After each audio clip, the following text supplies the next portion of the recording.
itu benar Pak sudah masuk ke aplikasi baru pengadilan? Oh, benar itu ya. Perkara nomor 3477 ini sudah tercatat di dalam aplikasi bahwa pihak termohon ya atau juga dia posisinya sebagai penggugat rekonvensi, maka dalam perkara banding ini dia sebagai pembanding.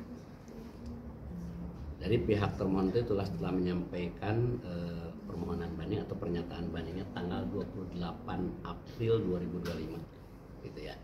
Mungkin isi bandingnya sendiri atau apa sih Pak yang poin utamanya bandingnya sendiri? Permohonan banding itu belum menjelaskan tentang alasan-alasan, sebab nanti baru tahu alasan-alasan itu ketika pihak yang mengajukan banding itu menyampaikan memori banding gitu ya. Dan walaupun tidak memori banding, kan intinya orang banding itu mengajukan keberatan atas putusan pengadilan. Jadi putusan yang disampaikan oleh pengadilan itu dia tidak puas, makanya dia upaya hukum dengan banding. Dan informasi terakhir ternyata sehari kemudian pihak pemohon juga ya mengajukan banding juga. Jadi dua-duanya mengajukan banding. Jadi tanggal 29 April itu pihak pemohonnya atau tergugat rekonvensinya juga mengajukan banding.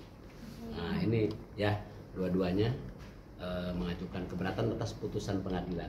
Itulah upaya hukum yang dilakukan oleh pihak-pihak yang tidak puas dengan putusan pengadilan. Mungkin nantinya akan di mana Pak untuk pelaksanaan sendiri sidang ini banding atau gimana sih Pak prosesnya? Baik nanti? Ya, banding itu kan diajukan kepada pengadilan tingkat banding. Dalam artian kalau di sini di Jakarta berarti Pengadilan Tinggi Agama Jakarta.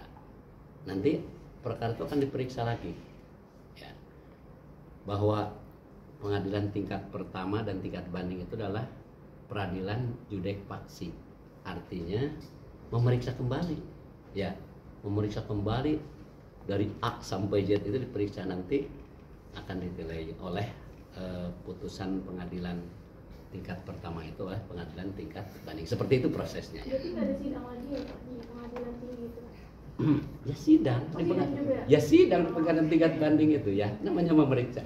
Cuma kan memeriksa berkas. Kalau di sini kan memeriksa dari semua dari proses gugatan sampai putusan itu kan secara langsung. Tapi kalau nanti di pengadilan tingkat banding itu periksa berkas, kalau diperlukan lagi ada pemeriksaan lain nanti akan dikembalikan lagi ke pengadilan tingkat pertama. Contoh ada pemeriksaan yang kurang, ya biasanya pemeriksaannya ke tingkat pertama.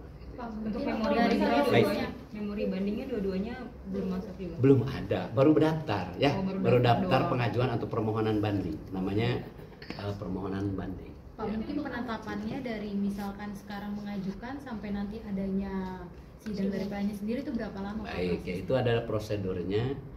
Sejak pendaftaran perkara banding itu maka berkas harus sudah dikirim ke Pengadilan Tinggi Agama Jakarta itu paling lambat 30 hari. Jadi ada ininya, ada aturannya.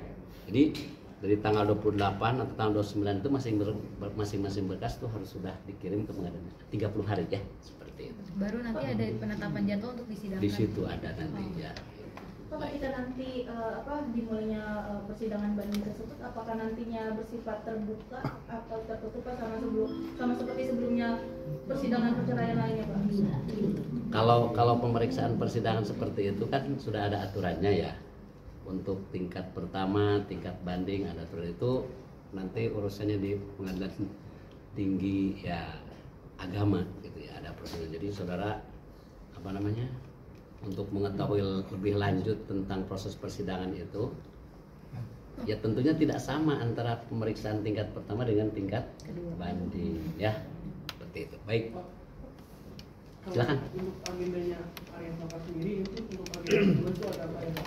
Dan nantinya apakah pihak keduanya harus tiba di sini atau bagaimana Pak? Baik, para pihak yang tidak hadir pada persidangan pertama itu dia masih diberikan hak untuk dipanggil untuk yang kedua kali. Makanya itu agendanya pemanggilan pihak yang tidak hadir.